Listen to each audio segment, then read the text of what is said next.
নমস্কাৰ দীক্ষাপীঠৰ এটা নতুন ভিডিঅ'লৈ মই সকলোকে আপোনালোকক স্বাগতম জনাইছোঁ। আজি আমি এপিএছচিৰ ছেকেণ্ড দিনৰ পৰীক্ষা অৰ্থাৎ জিএছ পেপাৰ 2 খনৰ বিষয়ে আলোচনা কৰিম। ইয়াত অহা 20টা কুৱেশ্যন, আটাইকেইটা কুৱেশ্যন আমি আলোচনা কৰি যাম। প্ৰথম যিটো কুৱেশ্যন আছিলে সেইটো কৈছিলে কি যে স্কিমৰ পৰা আহিছিলে আৰু এই প্ৰশ্নটো কি আছিলে যে discuss how Lakhpati Didi schemes aligns with the broader mission of poverty alleviation and socio' economic empowerment of women, দৰিদ্ৰতা দূৰীকৰণ আৰু নাৰীৰ আৰ্থ সামাজিক সবলীকৰণৰ বৃহত্তৰ অভিযানৰ সৈতে লাখপতি ডিডি আঁচনিখনৰ কি সংগতি আছে আলোচনা কৰিব কোৱা হৈছে। 2 নম্বৰ যিটো প্ৰশ্ন আছিলে সেইটোত সোধা হৈছিলে কি যে the social value of COVID-19 vaccine exceed its market value, critically analyse the statement যে COVID-19 প্ৰতিষেধক সামাজিক মূল্য ইয়াৰ বজাৰ মূল্যতকৈ অধিক। চ' আপুনি এইটো উত্তৰটো বিভিন্ন ধৰণৰ প্ৰাসংগত উত্তৰখিনি লিখিব পাৰিব। 3 নম্বৰ যিটো প্ৰশ্ন আছিলে সেইটো কৈছে কি India's participation in global agreement on human rights reflects its commitment to promoting a just and equitable world order, discuss this statement with reference to India's involvement in international agreement and bodies, evaluate India's approach to human rights issue at global level অৰ্থাৎ মানৱ অধিকাৰ সংক্ৰান্তীয় আন্তঃৰাষ্ট্ৰীয় চুক্তিসমূহত ভাৰতবৰ্ষৰ অংশগ্ৰহণে এক ন্যায়সন্মত আৰু সমতাপূৰ্ণ বিশ্ব ব্যৱস্থা উন্নত কৰিবলৈ থকা ভাৰতবৰ্ষৰ প্ৰতিশ্ৰুতিক প্ৰতিফলিত কৰে। আন্তঃৰাষ্ট্ৰীয় চুক্তি তথা সংস্থাসমূহত ভাৰতবৰ্ষৰ জড়িত হোৱাৰ কথা উদ্ধৃতি দি উক্ত বাক্যশাৰী আলোচনা কৰিব কোৱা হৈছে আৰু মানৱ অধিকাৰ সংক্ৰান্তীয় বিষয়সমূহত ভাৰতবৰ্ষৰ দৃষ্টিভংগী এক মূল্যাংকন কৰিব কৈছে। কিন্তু এইটো মেইন এটা সমস্যা এইটো হৈছে ইয়াত 10 নম্বৰৰ কাৰণে সুধিছে, কিন্তু ইয়াত যদিহে চায় যে প্ৰায় 3টা পাৰ্ট জড়িত হৈ আছে। বাৰু যেই নহওক 4 নম্বৰ প্ৰশ্নটো সুধিছে কি যে the Indian diaspora acts as a catalyst for economic growth and cultural exchange but its potential remains largely untapped, explore the emerging trends and innovation approach in leveraging the Indian diaspora for enhancing India's economic competitiveness and global influence. অৰ্থাৎ প্ৰৱাসী ভাৰতীয়সকলে অৰ্থনৈতিক বিকাশ আৰু সাংস্কৃতিক বিনিময়ৰ বাবে এক অনুঘটক হিচাপে কাম কৰে, কিন্তু এই সম্ভাৱনা বহুলাংশে অব্যৱহৃত হৈ আছে। ভাৰতবৰ্ষৰ অৰ্থনৈতিক প্ৰতিযোগিতামূলক সামৰ্থ্য আৰু বিশ্বব্যাপ্ত প্ৰভাৱ বৃদ্ধিৰ বাবে প্ৰৱাসী ভাৰতীয়সকলক জড়িত কৰাৰ ক্ষেত্ৰত উদ্ভাৱনামূলক পদক্ষেপ আৰু শেহতীয়া ধাৰাৰ বিষয়ে আলোচনা কৰিব কোৱা হৈছে। 5 নম্বৰ যিটো প্ৰশ্ন সেইটোত কোৱা হৈছে কি discuss the significance difference between colonial civil service and the civil service of independence India, analyze the role of civil service as agent of change in contemporary India, উপনিৱেশিক কালৰ অসামৰিক সেৱা আৰু স্বাধীন ভাৰতৰ অসামৰিক সেৱাৰ মাজত থকা উল্লেখযোগ্য পাৰ্থক্যসমূহ আলোচনা কৰিব কৈছে আৰু ভাৰতৰ সাম্প্ৰতিক প্ৰেক্ষাপটত পৰিৱৰ্তনৰ বাহক হিচাপে অসামৰিক সেৱাৰ ভূমিকা বিশ্লেষণ কৰিব কোৱা হৈছে। 6 নম্বৰ যিটো প্ৰশ্ন সেইটোত ইণ্টাৰনেশ্যনেল ৰিলেশ্যনৰ পৰা আহিছে আৰু ইয়াত কৈছে কি what is the Bhutan's plan for regional economic hub at Gelephu, in what manner is Assam going to benefited by this hub, অৰ্থাৎ গেলেপুত আঞ্চলিক অৰ্থনৈতিক কেন্দ্ৰ স্থাপনৰ বাবে ভূটানৰ পৰিকল্পনা কি, ইয়াৰ যোগেদি অসম কেনেদৰে উপকৃত হ'ব, তাৰ ওপৰত আপোনালোকক ডাইৰেক্ট কুৱেশ্যন লিখি দিয়া হৈ গ'ল। বাকীকেইটা কুৱেশ্যনৰ তুলনাত এই কুৱেশ্যনটো অলপ সাধাৰণতে ইজি হয়। 7 নম্বৰত কৈছে কি যে can state funding of elections bring transparency in poll process, how do the other democracies handle this issue, নিৰ্বাচনৰ বাবে ৰাষ্ট্ৰই পুঁজি যোগান ধৰিলে নিৰ্বাচন প্ৰক্ৰিয়াটো স্বচ্ছতা আনিব পৰা যাবনে, এই বিষয়ত আনবোৰ গণতান্ত্ৰিক দেশত কিদৰে পৰিচালিত হয় এই সম্পৰ্কে লিখিব কৈছে।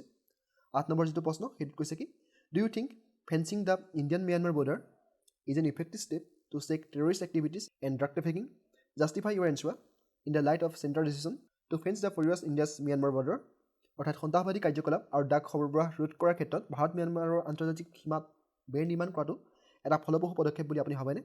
ভাৰত ম্যানমাৰৰ উন্মুক্তপ্ৰায় সীমাত বেৰ নিৰ্মাণ কৰিবলৈ কেন্দ্ৰই লোৱা সিদ্ধান্তৰ প্ৰেক্ষাপটত আপোনাৰ উত্তৰৰ যুক্তিযুক্ততা প্ৰতিপন্ন কৰিব কোৱা হৈছে। সাধাৰণতে এই যিটো প্ৰশ্ন আছে সেইটো GS3 প্ৰশ্ন বুলি ক'ব পাৰি, কাৰণ তাত ইণ্টাৰনেল ছিকিউৰিটিৰ এটা পাৰ্ট আছিলে, কিন্তু এইটো GS2ত সুধিলে। সাধাৰণতে এনেকুৱা APSC প্ৰতিবাৰে কৰে।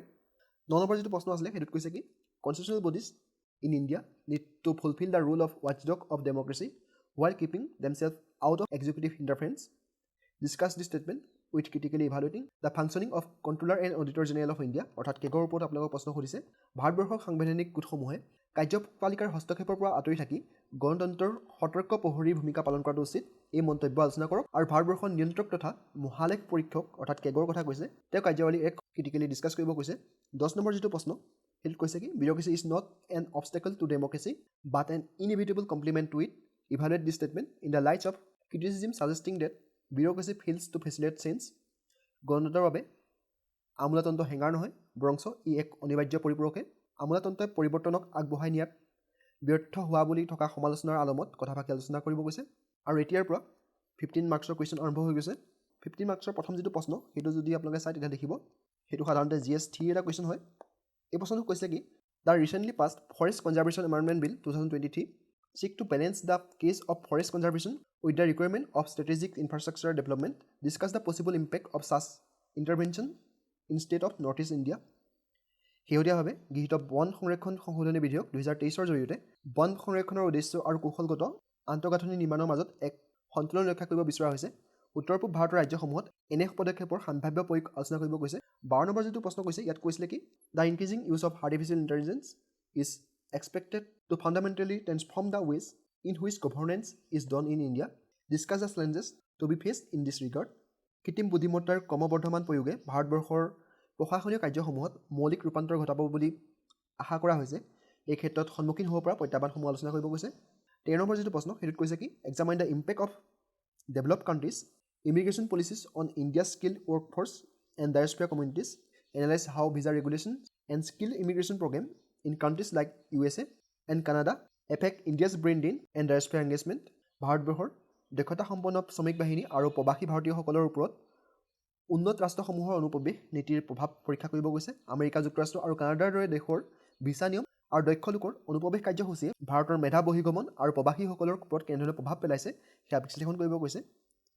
আৰু এই যিটো কুৱেশ্যন এই কুৱেশ্যনটো বাকী কুৱেশ্যনসমূহৰ তুলনাত অলপ সাধাৰণতে কঠিন হোৱা দেখা পোৱা যায়। বাৰু যিয়ে নহওক 14 নম্বৰৰ যিটো কুৱেশ্যন আছিলে সেইটো এবাৰ চাওঁ আহক। ইন দ্য এৰা of shifting Jio' political alliance particularly after COVID-19 pandemic, the influence of developed and developing countries' policies on India's strategic interest demands nuanced examination.